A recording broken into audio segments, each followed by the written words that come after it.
Welcome to our channel. उम्मीद करती हूँ आप सब खैरियत से होंगे। तो जैसा कि आपको पता है कि माह रमज़ान शुरू हो गया, तो आप सबको रमज़ान बहुत बहुत मुबारक हो। इबादतों में सबको याद रखना। तो हम रमज़ान से रिलेटेड आप लोग के साथ जो है टिप्स वगैरह, रेसिपीज़ वगैरह जो हैं वो शेयर कर रहे हैं। तो आज मैं आपके साथ एक बहुत ही हेल्पफुल सी टिप जो है वो शेयर करने वाली हूँ कि किस तरह आप जो है शिमला मिर्च को लॉन्ग टाइम के लिए प्रिजर्व कर सकते हैं।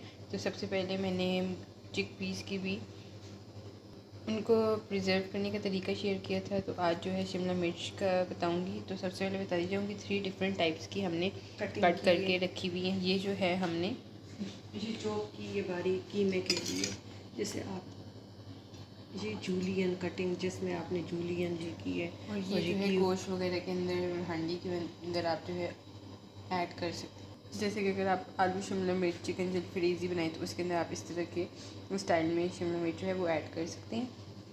तो इनको आपने बस कट करना है और ये आपने पहले धो के इसको फिर सुखा लेना है।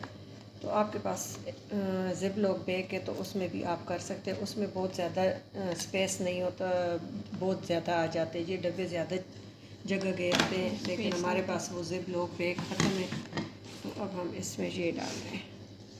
तो इस तरह हम जो है उनको फिट कर लेंगे। ये जूलियन कटिंग है, ऐसे हमने जूलियन कटिंग की है।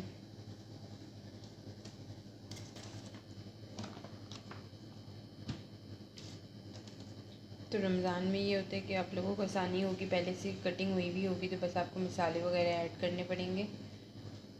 तो ये हमने जो छोटी क्यूब्स में कट की थी वो भी ऐड कर दी हैं। और इनको अब हम इसको बस बंद करके और ढक्कन इसके बिल्कुल इसकी एयर टाइट होना तो वो करके और फ्रीज़र में रख लेंगे। और जब भी पकाना होगा तो उससे हम लोग कितने टाइम पहले निकाल लेंगे, बस उसी वक्त निकाल लें और आप बस डाल दें। इसमें हल्का सा क्रिस्टल होंगे, बस वो हो जाएंगे, ख़त्म हो जाएंगे खुद ही। तो बहुत ही झटपट सी देखें आप लोग, बस काट के एक दिन की है मेहनत और फिर आप लोग रखते हैं प्रिजर्व करके और आराम से काफ़ी लंबे टाइम तक यूज़ कर सकते हैं। तो उम्मीद करती हूँ ये वाली टिप आपको पसंद आई होगी। इसी तरह हम और भी तरीके आप लोग से शेयर करेंगे, डिफरेंट वेजिटेबल्स आप लोग जो है प्रिजर्व किस तरह कर सकते हैं। तो थैंक यू फॉर वॉचिंग।